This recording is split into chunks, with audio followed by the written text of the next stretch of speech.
Online real hero award পেয়েছেন যমুনা টেলিভিশনের assignment editor ও উপস্থাপক রোকসানা আঞ্জুমান নিকোল। সেরা নারী সংবাদ উপস্থাপক হিসেবে তিনি এই অ্যাওয়ার্ড পান। বুধবার সন্ধ্যায় হোটেল লা মেরিডিয়ানে তার হাতে সম্মাননা তুলে দেন তথ্য প্রতিমন্ত্রী ডক্টর মুরাদ হাসান। নিকোল সঞ্চালিত রাজনীতি শিরোনামে যমুনা টেলিভিশনের অনুষ্ঠানের রোকসানা আঞ্জুম নিকোল পুরস্কার নিয়েছে কার হাত থেকে? ডাক্তার মুরাদের হাত থেকে। এই মুরাদকে মুরাদ নায়িকা মাহিয়া মাহিকে ফোন করে ধর্ষণের কথা বলেছে। এই মুরাদ তারেক রহমানের মেয়ে, বাংলাদেশের বিএনপির অল্টারনেটিভ চেয়ারপারসন জাইমা রহমানকে ধর্ষণের কথা বলেছে। সেই মুরাদের হাত থেকে পুরস্কার নিয়েছে রোকসানা আঞ্জুম নিকোল। আচ্ছা, ওই যে এসপি আলেপ মনে আছে, এক রোজাদার নারীকে ধর্ষণ করেছিল, রোজা রাখা অবস্থায় ধর্ষণ করেছিল। সেই এসপি আলেপকে নিয়ে রোকসানা আঞ্জুম নিকোল কি কোনো টকশো করেছে?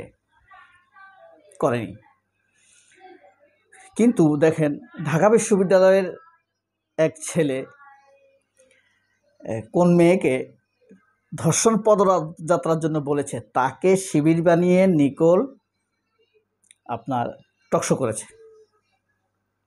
কিন্তু মুরাদ হাসানকে নিয়ে, মুরাদ হাসানের অপকর্ম নিয়ে এই রোকসানা আঞ্জুম নিকোল কোনো টকশো করলো না। এটা কি আপনাদের মনে কোনো প্রশ্ন জাগে? এটা কেন হলো? এটার কারণটা কি? মুরাদের প্রতি দুর্বলতা কি, নাকি ভয়?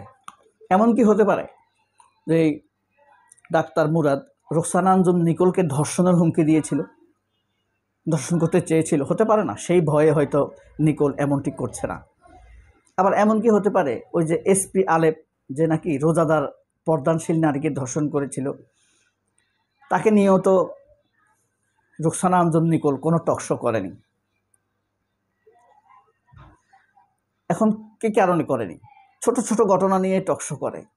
কক্সবাজারে কি হয়েছে, কোন নারীকে কি করছে, হ্যাঁ, কিন্তু দেখেন কোনো টকশো সে করেনি। কারণটা কি, রহস্যটা কি?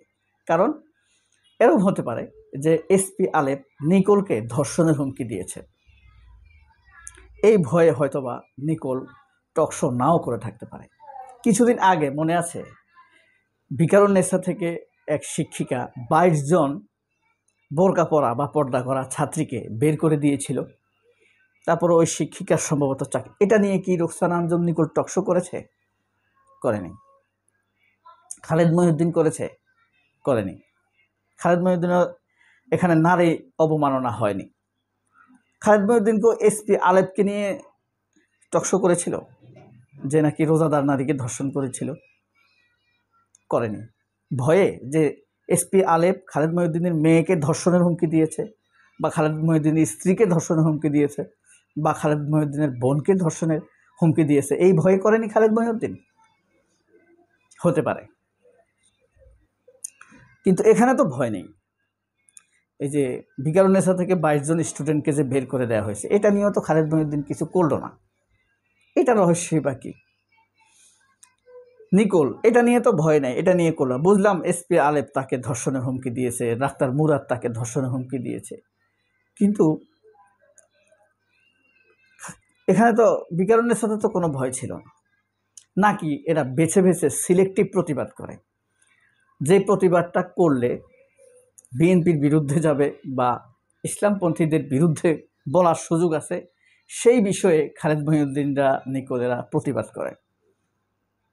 আর যেই বিষয়গুলো প্রকাশ করলে, প্রতিবাদ করলে বাম আওয়ামী লীগ ভারতপন্থীরা বিপদ পড়ে, সেই বিষয়গুলো তারা প্রকাশ করে না, আলোচনায় আনে না, টকশো করে না।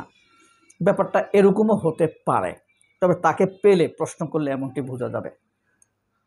আপাতত কোনটা পজিটিভ? যে নিকোল ভালো, যে এসপি আলেপ বা ডাক্তার মুরাদ তাকে প্রতিনিয়ত ধর্ষণের হুমকি দেয়, বা একবার ধর্ষণ করেছে ডাক্তার মুরাদ বা এসপি আলেপ, এখন সেই ভিডিও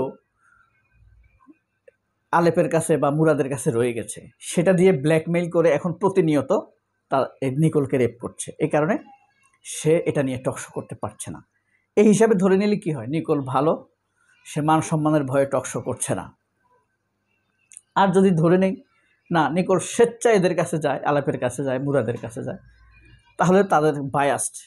কিছুদিন আগে এক অ্যাডভোকেট নিপুকুলের টকশোতে এসে তাকে বলেছিল you have some short of bias. কারণ কিছু কিছু ক্ষেত্রে আপনি প্রকাশ করেন, কিছু কিছু ক্ষেত্রে আপনি প্রকাশ করেন না। এই যে আবার আরেকটা জিনিস দেখেন, ঢাকা ইউনিভার্সিটিতে ডাকসু ইলেকশনের পর সূর্য সেন হলে, মহসিন হলে খাবারের মান নিয়ে যারা বাবুর্চি বা কন্ট্রাক্টরের অধীনে বাবুর্চি, তাদেরকে উচ্চবাচ্য করেছে নির্বাচিত প্রতিনিধিরা। এখন কোনটা ইম্পর্ট্যান্ট? আপনার সেখানে খাবারের মান লঙ্ঘিত হচ্ছে, হাজার হাজার ছাত্রছাত্রীর অসুস্থতা, তো হাজার হাজার ছাত্রছাত্রীর অধিকার আপনার কাছে বড় নাকি এই বাবুর্চির অধিকার আপনার কাছে বড়? বাবুর্চিকে বলা হয়েছে শর্ট প্যান্ট পরে খাবার বিতরণ করা যাবে না, কারণ আপনার পা অপরিষ্কার, সেখানে পশম ঝরে পড়তে পারে খাবারের মধ্যে, দেখতে বিদঘুটে লাগে। এটা কেন বলল? আবার বাবুর্চিও খুব পাট নিছে যে আমাদের সাথে ছাত্রলীগও এত খারাপ ব্যবহার করেনি। ছাত্রলীগ পয়সা দিত, তুমি বাকি খাইতা, ছাত্রলীগ বাকি খেত। হ্যাঁ, এ কারণে ছাত্রলীগ হয়তো চুপ থাকতো, কিন্তু এরা তো হাজার হাজার স্টুডেন্ট নিয়ে কথা বলছে। যমুনা টিভিতে একইভাবে ওই বাবুর্চির অধিকার নিয়ে কথা বলেছে, হাজার হাজার স্টুডেন্টের অধিকার নিয়ে কথা বলেনি। এখন যমুনা টিভি করলে নিকুলের দোষ কেন? নিকুল কিন্তু যমুনা টেলিভিশনের শুধু উপস্থাপিকা না, প্ল্যান এডিটর, হ্যাঁ, রিসার্চ এডিটর বলা যায়। এই কারণেই দেখবেন যমুনা টিভিতে জাতীয় পার্টির লোকদেরকে আনা হয় বেশি। শামীম হোসেন পাটোয়ারি, এসএ টিভিও কিন্তু জাতীয় পার্টি, সালাউদ্দিন আহমেদ। এ কারণে জাতীয় পার্টি পুনর্বাসনের ক্ষেত্রে, আওয়ামী লীগের পুনর্বাসনের ক্ষেত্রে নিকোলের এক ধরনের টান দেখা যায়। এখন নিকোলকে আপনারা বায়াস ভাববেন নাকি নিকোল ডাক্তার মুরাদ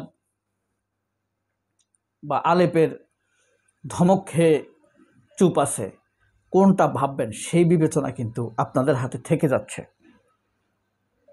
এক হলো নিকোল নিজেই চরিত্রহীন, তারা নিয়মিত আনিস কি মুরাদ হাসান এদের সাথে সম্পর্ক মেনটেন করে চলে, আলেপ, এসপি আলেপ বা ক্ষমতাধরদের সাথে। আরেকটি হলো তাকে ধমক দিয়েছে, কোনো একভাবে তাদের সাথে ইলিশিট রিলেশন হয়েছে, সেই ওর যৌন সম্পর্ক হয়েছে, সেই সম্পর্কের ভিডিও মুরাদের কাছে, আলেপের কাছে আছে, সেটা দিয়ে তাকে ব্ল্যাকমেল করে রেখেছে। স্বাধীনভাবে ভাবনার আপনার অধিকার আছে। কমেন্ট করে কমেন্ট বক্সে জানাবেন। সবাই অনেক ভালো থাকবেন। আল্লাহ হাফেজ, আসসালামু আলাইকুম।